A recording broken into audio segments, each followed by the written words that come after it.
بسم الله الرحمن الرحيم. الحلقة الثانية من عرض كتاب رأي في الثورات للفيلسوفة الألمانية حانا إرندت. تسعى حانا إرندت في هذا الكتاب إلى فهم المعنى الحقيقي للثورة الحديثة والتمييز بين الثورة بوصفها فعلا لتحرير الإنسان من الاستبداد، والثورة بوصفها مشروعا لتأسيس فضاء جديد للحرية السياسية. ودي حتة مهمة جدا. يعني لما قامت ثورة يناير، كان في كلام عن عماد الكبير، وعن بلال مش ايه في كذا، وكان في الولد اللي هو بتاع اسكندريه دوت. وكان يعني كان في حالات اللي هي تعرضوا للقهر وللظلم على يد نظام مبارك. نظام مبارك ده من اقذر الانظمه اللي حكمت مصر، على فكره من اقذر الانظمه اللي حكمت مصر على كل المستويات، من اقذر الانظمه. مع انه كان عامل لي فيها بيبي فيس وبتاع وعامل لي بتاع، لكن هو كان قذر قذر لابعد الحدود. يعني يكفي ان هو كان حاطط جنبه صفوت الشريف لاخر لحظه في حياته، لاخر لحظه 30 سنه. صفوت الشريف، صفوت الشريف اللي هو ضابط مخابرات ليه فضايح واتسجن بسبب الدعاره اللي كان عاملها في جهاز المخابرات. طب انت الشخص ده ايه اهميته جنبك صفوت الشريف؟ انت بتحب القذاره بقى، يبقى انت قذر. كان بيجيب لك ممثلات وبتاع يعني هنهزر. وكان محتفظ جنبه بفاروق حسني. فاروق حسني انتوا عارفين فاروق حسني، مش عايز اتكلم عن فاروق حسني عشان يعني انتوا عارفين طبعا اللي بيتقال على فاروق حسني وزفت. 22 سنه فاروق حسني. وحاطط جنبك الطنطاوي برضو 22 سنه، وحاطط جبت عاطف صدقي قعد 9 سنين، اللي هو افشل وزير في تاريخ مصر، افشل رئيس وزراء في تاريخ مصر. يعني انت قعد كمال منظوري 3 سنين، وتقعد عاطف صدقي 9 سنين. جبت بعديها عاطف عبيد السكران، على طول يطلع سكران، الصوت اللئيس، قلفني اكيد طلافه، اللي هو دمر مشروع توشكا ودمر وباع البلد كلها. ولا انت بتتكلم؟ وابنك واللي راح خد 1000 فدان في اكتوبر وعملهم بيفرلي هيلز، بتاع ايه تاخد 1000 فدان؟ طب ما تديني انا 100 فدان بس. انت بتدي واحد 1000 فدان، في 1000 فدان دول يعني كام؟ الفدان 4200 متر، يعني بتديني 42 مليون متر مربع. يا نهار ابيض، دي حاجه بتريليونات. هل دفع ثمن الارض دي؟ يعني الثوره حتى ما فكرتش تحاسب على الحاجات دي. الثوره يعني محاكمه مبارك دي كانت نقطه الثوره. ما حدش حاكمه على تزوير الانتخابات. هو تزوير الانتخابات دي حاجه عاديه، اكننا بنتعامل مع تزوير الانتخابات دي كحاجه يعني لازم الحاكم يزور الانتخابات. لا طبعا. ازاي انا اثق اخلاقيا في شخص بيزور الانتخابات؟ انا لا اثق في اي انسان اشتغل في برلمان حسني مبارك، ولا في حسني مبارك، ولا حاليا في اي برلمان حالي، لان انت انسان لا اخلاقي انك موافق على التزوير. ولا مصطفى الفقي وهو زوروا له الانتخابات في الدايره بتاعته في البحيره، ده منهور. يا اخوانا التزوير ده حتى في الدستور دي جريمه لا تسقط بالتقادم، دي جريمه مخله بالشرف. انت بتزور، مش بتزور ورقه لحد او ده انت بتزور اراده مئات الالوف من الناس. تخيل واحد انت بتزور حاجه شهاده مئات الالوف من الناس. دي كارثه ان حسني مبارك 30 سنه كل انتخاباته مزوره. باي منطق يعني؟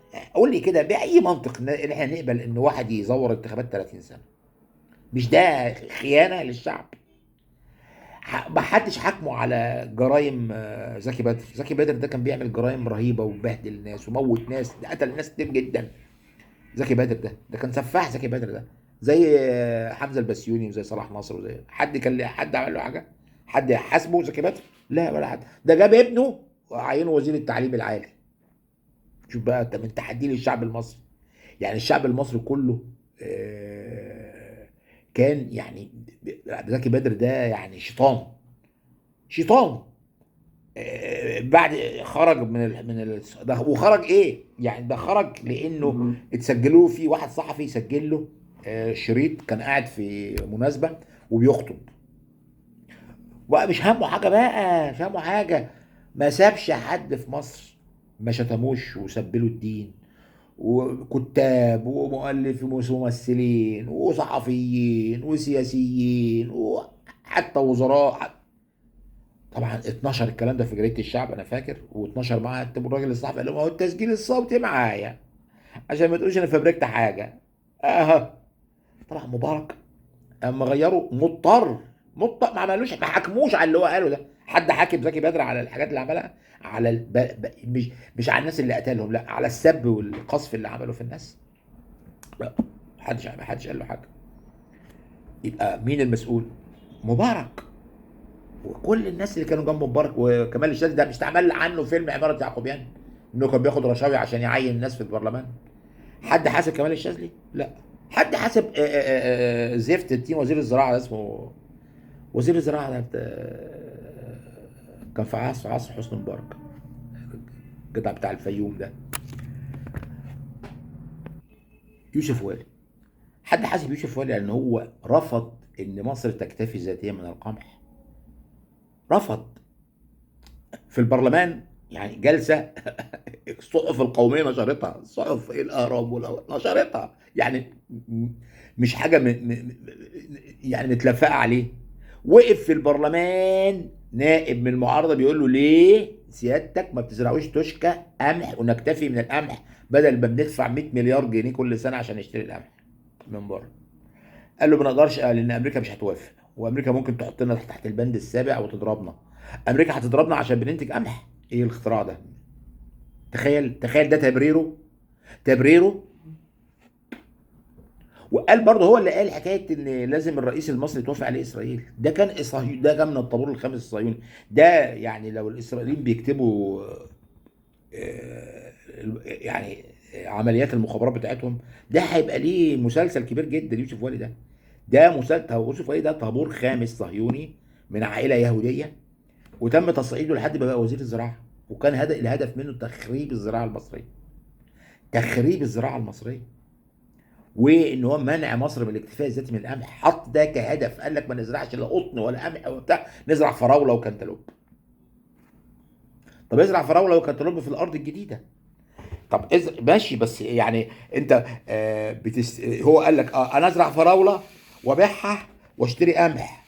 يا حلا، يا صلاه النبي. طب افرض اوروبا قالت لك مش هنشتري الفراوله دي، هتعمل ايه ساعتها؟ لا، انا امن نفسي بدام انا، مع ان انا ليا راي في موضوع القمح ده، وقلت ان احنا يجب ان نغير المنيو بتاعتنا الغذائيه. ما يبقاش يعني نص اكلنا عيش. لا، ده غلط. مفيش دوله، مفيش بلد في العالم تعمل كده. لازم ناكل بطاطس، نعود الشعب ياكل بطاطس، ونعمل دعايات لحاجات بطاطس، ونفكر في البطاطس. ممكن نفكر فيها بمليون طريقه، وبطاطس مهروسه وبطاطس معمول. البطاطس مفيده جدا، والارض بتطلع، المصريه بتطلع كميات مهوله منها البطاطس، ومفيده جدا. والعيش يبقى حاجه كده على الترابيزه يعني كده زي دول العالم كلها. انما انا يبقى الاكل كله سطر عيش كده وشويه غموس، ايه ده؟ 90% من البطن عيش؟ غلط، كارثه. طيب انا بقى بدفع كل سنه يجي 100 مليار. مافيا القمح دي اتعملت عنها افلام. مافيا القمح ده، مافيا القمح. ويروح يجيب لك بقى مش بس ان هو، لا، ده يروح يجيب لك اسوأ انواع القمح اللي هو ما فيهوش الماده الفعاله، ومتشال منه الجنين، ومتشال منه مش عارف ايه. يعني هو عباره عن بودره كده، بودره بيضاء، سم. كل ده مين اللي عمله؟ كل ده مين اللي عمل ده؟ مين؟ انت عملت مشروع توشكا والشيخ زايد دفع تكاليفه. طب ما زرعتوش ليه؟ ها؟ ما وزعتوش على الشباب ليه يزرعوا؟ لا، وقفوا. امريكا قالت له وقف وقف. رفض تعمير سيناء. انا فاكر مره راح زار محافظه شمال سيناء. وقاعد بقى مش طايق نفسه، ما اعرفش ليه، عشان ازاي يروح سيناء. آه، المحافظ وقف يتكلم وبيقول ايوه احنا عندنا مشكله في سيناء ان عدد سكانها قليل، واحنا عايزين نزود عدد السكان. قال انت ليه؟ انت اللي بتقوله؟ شخط فيه قدام الناس. ايه اللي انت بتقوله ده؟ وشاله بعد الاجتماع، شاله على طول، وساب سيناء فاضيه. قال لك عشان اسرائيل ما تزعلش. ومصطفى الفقي بيقول لك ان هو كان قاعد في شرم الشيخ على طول، ويقول لك انا قاعد في حمايه، وكان بيقول لهم انا قاعد في حمايه اسرائيل كده وش كده. وكان بيبعتوا له الطيران الهليكوبتر يروح يتعشى في اسرائيل ويجي. ده مبارك ده يعني كان حقير حقير. مش يعني ما تقارنوش بحتى فاروق ولا عبد الناصر ولا السادات ولا. لا لا لا، مبارك ده من احقر من مسك مصر. ولا ضربه جويه ولا ضربه زفت. ضربه ايه جويه؟ احنا نهزر. ضربه جويه ايه اللي عملها؟ ضربه جويه ايه يا اخوانا؟ الطيارات قامت بوم رمي شويه قنابل ورجعت. ايه بقى دي بقى ايه الاعجاز في ده؟ ضربته تل ابيب مثلا؟ ضربته مفاعل ديمونه؟ ضربته تل ابيب؟ ضربته ميناء حيفا؟ ايه اللي عملتوه في الضربه الجويه؟ ايه الضربه الجويه؟ الضربه الجويه إن شويه طيارات كده عبيطه طلعت تتمشى كده على شط القناه ورمت كام قنبله ورجعوا. هي دي الضربه الجويه؟ ما دي جابت النصر؟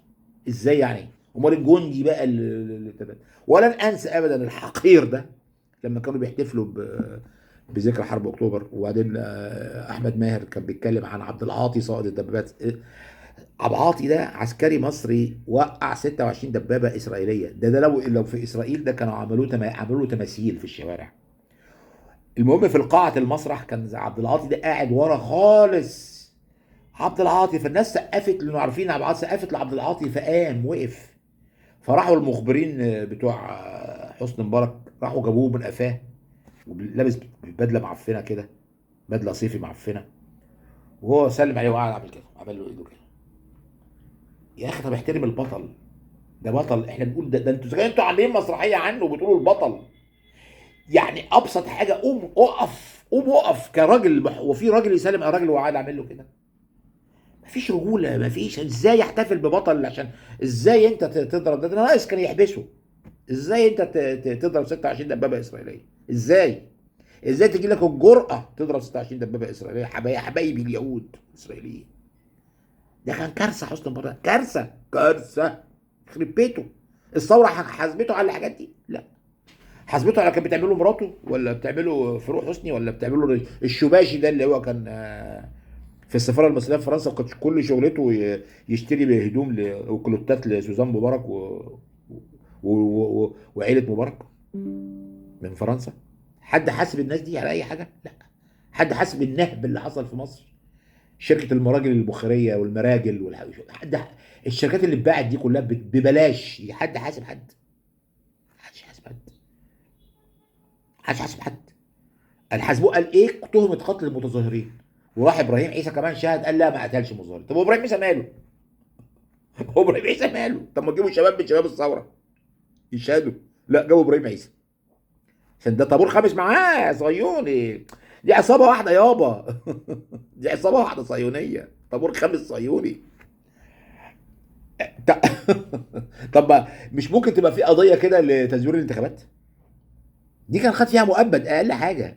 زور 30 سنه انتخابات. انا كنت مهندس في هيئه مياه القاهره الكبرى، وكان بيتم انتدابي او كرئيس لجنه فرعيه.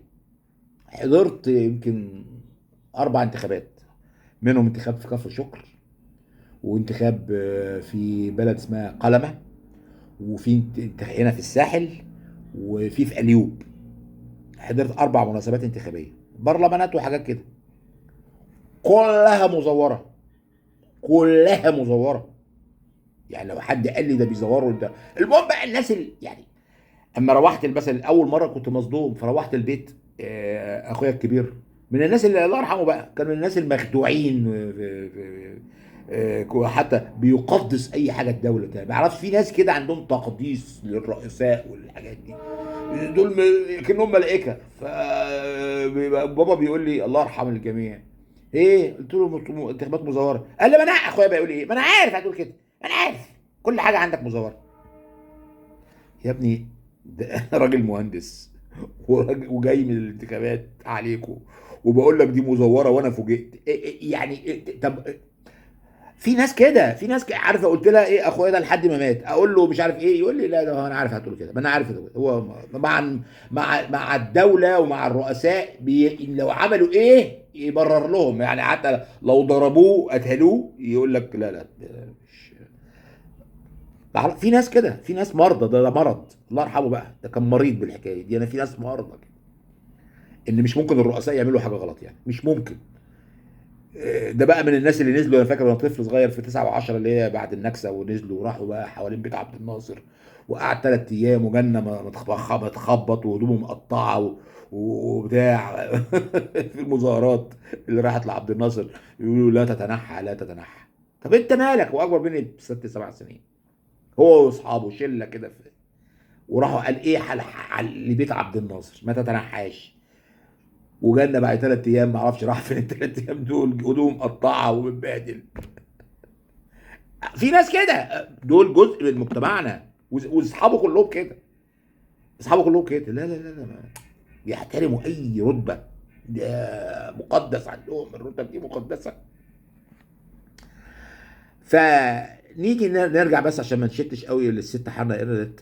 تسعى حنا ارنت في هذا الكتاب الى فهم المعنى الحقيقي للثوره الحديثه، والتمييز بين الثوره بوصفها فعلا لتحرير الانسان من الاستبداد، والثوره بوصفها مشروعا لتاسيس فضاء جديد للحياه. ايوه، يعني هم الشباب كانوا ماسكين الحالات، عماد الكبير ومش عارف ايه والحاجات، بس ما بيقولوش طب هو العمليه في دول ان دول اتظلموا، هي ده الفكره، ولا ده حاجه جنب ان احنا بقى عايزين نعمل سيستم ما تتكررش فيه بقى الحاجات دي. لا، ما فكروش في حاجات السيستم دي، عندهم قصور، قصور. وترى إرنت أن الثورات الكبرى لم تكن جميعها متشابهة في أهدافها ونتائجها، فبعضها نجح في تأسيس نظام سياسي يضمن الحرية والمشاركة العامة، بينما انتهى بعضها الآخر إلى العنف والإرهاب والديكتاتورية. ولهذا تقارن المؤلفة خصوصا بين الثورة الأمريكية والثورة الفرنسية، لتبين لماذا نجحت الأولى نسبيا في بناء نظام جمهوري مستقر، اللي هي الثورة الأمريكية، وده حقيقي، بينما انزلقت الثانية إلى العنف الثوري والإرهاب السياسي. فالكتاب لا يدرس الثورات كحدث تاريخي فقط، بل كمسألة فلسفية تتعلق بالحرية، السلطة، العمل السياسي، إمكانية تأسيس عالم مشترك بين المواطنين. المحاور الرئيسية والفصول الأساسية. أول محور في الكتاب الثورة ومعنى البداية الجديدة. تنطلق إيرنت من فكرة أن الثورة الحديثة ترتبط بفكرة البداية أو التأسيس، يعني احنا بننشئ جمهورية جديدة أو دولة جديدة. فالثورة ليست مجرد تمرد أو انقلاب سياسي، بل لحظة يحاول فيها البشر إنشاء نظام جديد بالكامل. وترى أن المعنى الأصيل للثورة يتمثل في خلق فضاء للحرية السياسية، تمكين المواطنين من المشاركة في الشأن العام، تأسيس نظام يقوم على الإرادة الجماعية لا على الاستبداد. يعني 3 حاجات للثورة هي بتقول عليهم: الحرية، بتقول خلق فضاء للحريه السياسيه. يعني ايه فضاء للحريه السياسيه؟ يعني منظومه تشريعيه تتيح للناس التعبير عن ارائها، تحمي الناس ان ممكن واحد يقول راي يخالف الدوله او يخالف السلطه او يخالف الحاكم وما يحصلوش حاجه، يبقى عنده في قوانين وتشريعات تحميه. هل ده موجود؟ لا. طيب، تمكين المواطنين من المشاركه في الشان العام. هل المواطنين بيشاركوا في الشان العام؟ لا. هل حد خد رايك في المونوريل ابو 360 مليار؟ لا. هل حد خد رايك في تفريع قناه سويس كلفت 120 مليار؟ لا. هل حد خد رايك في اي حاجه؟ لا. هل حد خد رايك في الديون؟ لا. هل حد خد رايك في تعويم الجنيه من 5 جنيه ل 50 جنيه الدولار؟ لا. حد خد رايك في اي حاجه؟ لا. محدش خد رايك. عدلي منصور لما عمل 2000 قانون مقيدين للحريات، هل خد راي الشعب؟ لا. تأسيس، يبقى تمكين المواطنين من المشاركه في الشأن العام. الثالث حاجه تأسيس نظام يقوم على الاراده الجماعيه لا على الاستبداد. يعني الاراده الجماعيه، يعني ان القرارات بتصدر باراده جماعيه للشعب او لممثلين الشعب وللراي العام والاعلام. يعني القرار بيطلع بتأييد نسبه كبيره جدا من الشعب. هل عندنا احنا القرارات بتطلع بتأييد الشعب مش موجود اصلا في الصوره؟ انت بتتكلم في ايه؟ طيب، بيتكلم المحور الثاني في الكتاب بيقول ايه؟ الحريه ام الضروره الاجتماعيه. يمثل هذا المحور احد اهم افكار الكتاب، لان ده برضو عندنا بيقول لك ايه، كل ما تيجي تتكلم عن الديمقراطيه او الحريات يقول لك لا، في حاجات اهم من الديمقراطيه واهم من الحريات. في كلموني عن العيش وكلموني عن الله. طب ما انت ما بتعملش حاجه في العيش، يعني وانت عملت ايه في العيش يعني؟ كلموني عن الاسكان. الله، عملت ايه في الاسكان؟ ده الشقه ب 10 مليون و9 مليون. كلموني عن ما هو انت عملت ايه في الصحه؟ هو في تامين صحي؟ طب يعني بيقول لك ايه، ما تكلمونيش عن الديمقراطيه والحريات، امال نكلمك في ايه يا حبيبي؟ كلموني عن العيش، عن التعليم، عن الصحه، عن كويس حلو انا موافق. طب هم فين؟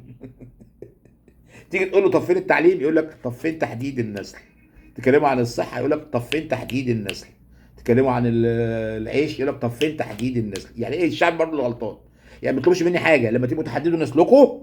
يعني ما تكلمنيش عن الحريات خالص ولا الديمقراطيه، كلمنا عن العيش والتعليم والصحه والكلام ده. طب نتكلم عن العيش والتعليم والصحه والحاجات دي، يقول لك لا، روح حدد نسلك الاول وموت 30 40 مليون، الشعب كتير قوي، خليهم 60 مليون واتفرج انا هعمل ايه. هي دي المعادله، هي كده. الحرية أم الضرورة الاجتماعية. يمثل هذا المحور أحد أهم أفكار الكتاب. تميز إرندت بين الثورة السياسية التي تهدف إلى الحرية والثورة الاجتماعية التي تركز على الفقر والحاجات الاجتماعية الاقتصادية، وترى أن الثورات التي تنشغل أساسا بالجوع والفقر والمطالبات الاجتماعية تتحول غالبا إلى صراع عنيف يهدد الحرية السياسية نفسها. يعني شوف الست بتقول إيه؟ أكنها معانا بتقول لك لو انتوا قعدتوا تركزوا بس على الفجوع والفقر والمطالب الاجتماعيه، يعني ده مش حل، لان الحاجات دي كلها اساسها جاي من السياسه. فانت عالج الاشكال السياسي الاول، عالج القضيه السياسيه الاول، والحاجات دي بتتعالج. انما انا اعالج حاجات اجتماعيه وانا السياسه بايظه عندي، يبقى مش هعمل حاجه. طب ما احنا بنعمل كده 30 سنه، مبارك يقول لك نفس الكلام، الاستقرار اللي ادوني استقرار تقول لي هعمل ايه؟ طب اديناك استقرار يا روح امك 30 سنه عملت ايه؟ ولا حاجه، ولا حاجه. وهم، ده وهم حكايه الاستقرار دي. اللي يقول لك استقرار ده اعرف انه عايز يعمل طغيان. لا مش عايزين استقرار، احنا عايزين حريه سياسيه. ان شاء الله يكون في شويه فوضى، مش مشكله، مش مشكله ننظم الفوضى. لهذا هي بتعتبر حنا ان الثوره الفرنسيه انطلقت نحو حكم الضروره حين اصبحت قضيه الفقر والجماهير المعدمه مركز العمل الثوري، مما فتح الطريق امام الارهاب اليعقوبي. اليعقوبيين دول اللي هم كان البرلمان الفرنسي كان فيه حزبين رئيسيين، منهم حزب يعقوبي ده زي عامل زي حزب كده الليكود الاسرائيلي زي ترامب كده، متطرفين ودمويين. ثالث محور في كتاب الثوره الامريكيه كنموذج تاسيسي. تعطي إيرندت أهمية كبرى للثورة الأمريكية لأنها في نظرها نجحت في تأسيس دستور مستقر وبناء مؤسسات سياسية وضمان المشاركة العامة.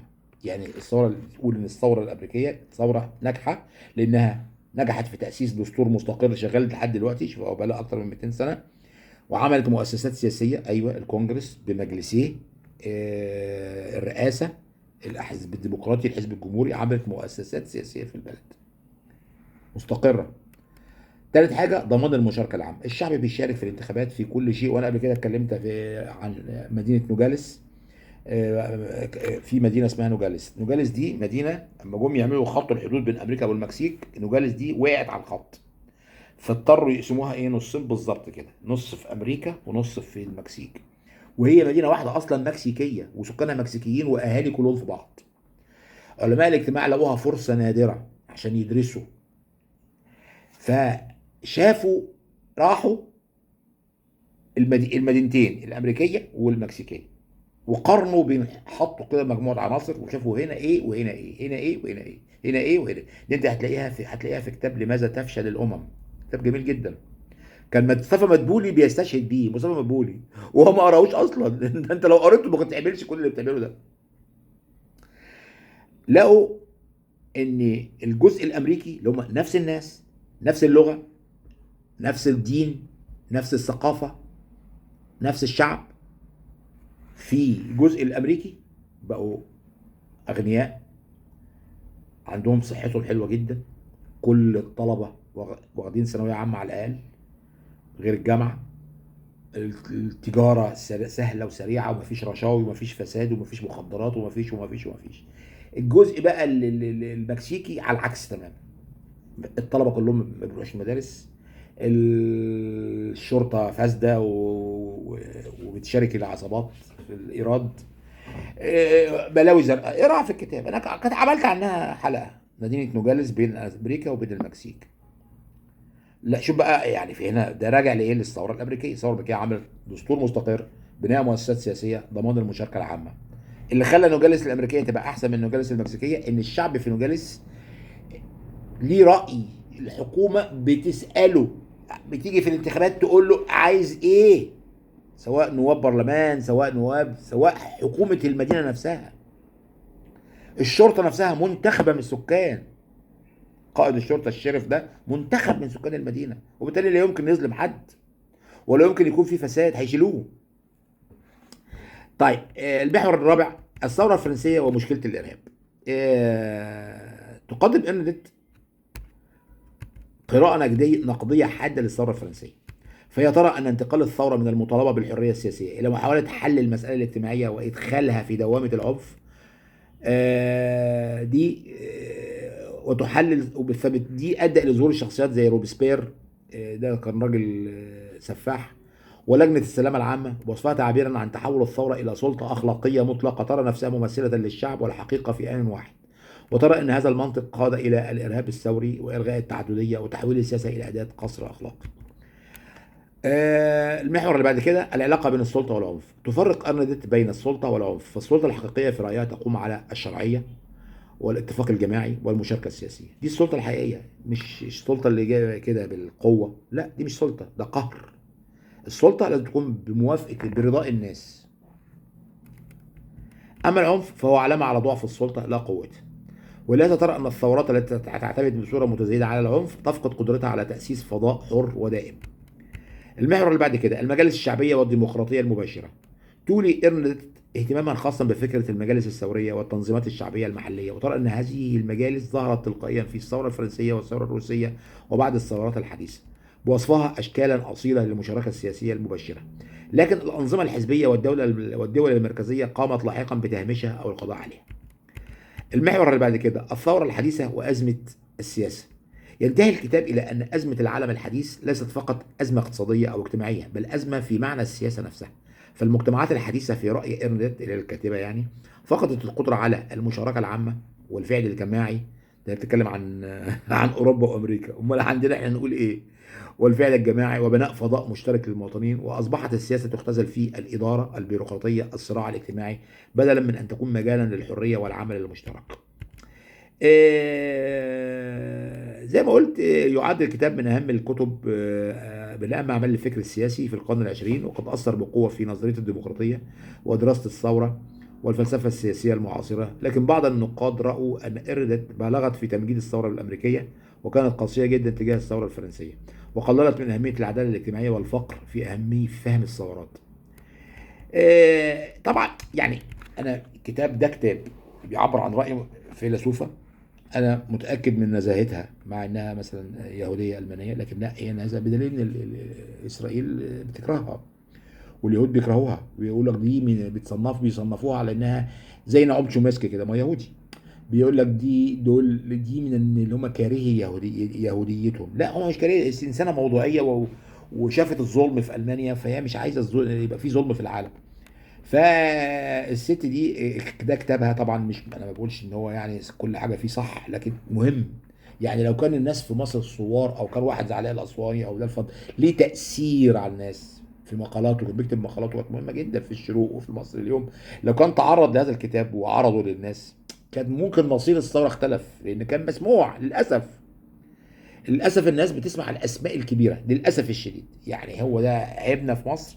يعني طبعا نشرت كتب كتير وما عملتش اي شعبيه للاسف، مع ان انا مش عشان انا مالفها خلاص انا بطلت انشر يعني، بس انا شايف ان هي يعني تتناول حاجات مهمه جدا. انا مش شايف حاجه زيها خالص يعني دلوقتي. يعني ما بقولش انها زي نجيب محفوظ والناس دي، بس دخلت في منطقه تشيكوف ومنطقه دوستويفسكي وبحلل الحاجات الاجتماعيه. محدش قرا ليه؟ يقول لك الناس بتشتري الكتاب اللي هو مؤلفه مشهور. يعني ايه مشهور؟ يعني بيطلع في التلفزيون من الاخر كده. اذا ما طلعش في التلفزيون خلاص ما حدش هيشتري كتابك، نقطه من اول السطر. الا اذا كنت عضو في شله، يعني مثلا ابراهيم عبد الجليل ما بيطلعش في التلفزيون، يمكن بيطلع حاجه بسيطه جدا فما حدش بيشتري كتبه. لكن ليه شله اللي هي بتاعت ايه؟ وزاره الثقافه والهيئه العامه للكتاب بينشروا له كتبه بال 30 و 40 الف نسخه وما بتتباعش وبتترمي في المخزن. احنا عيبنا كشعب مصري ما بنشتريش كتاب او نسمع حاجه من حد الا اذا كان مشهور. لذلك تلاحظوا في التعليقات عندي يقول لك ايه؟ مين ده؟ يا عم نكره بس شوف بقول ايه. مين ده؟ هو لازم يكون حد بيطلع في التلفزيون. لو ما طلعش في التلفزيون يبقى غلط. لا ما هو التلفزيون انت عارف مملوك لمين ومين اللي بيدير ومين يجي ومين اللي بيحدد مين اللي يجي ومين اللي ما يجيش. ما تشوف انا بقول ايه. انا ما بقولكش ان انا بقوله صح غلط يعني، بس إيه مالكش. ما تقوليش هو مين ده؟ ايه هو مين ده؟ ايه هو مين ده؟ سين للناس. الفكره دي انا شايف انها غلط. اوكي شكرا. الفكره دي صح شكرا. الفكره دي فيها صح وفيها غلط شكرا. في حاجه اكتر من كده مالكش دعوه بالاسم. هم الكتاب الكبار جان جاك روسو وفولتير والناس دي كانوا مشهورين؟ لا، الناس قال لقوهم بيقولوا حاجات وحلوه ليها معنى، فالناس حبتهم واشترت كتبهم وعارفه. ده كتاب جميل جدا، ممكن تحمله مجانا، اللي هو رأي في الثورات، ويا ريت تقراه، لو هتقراه هيفيدك جدا. والسلام عليكم ورحمه الله وبركاته.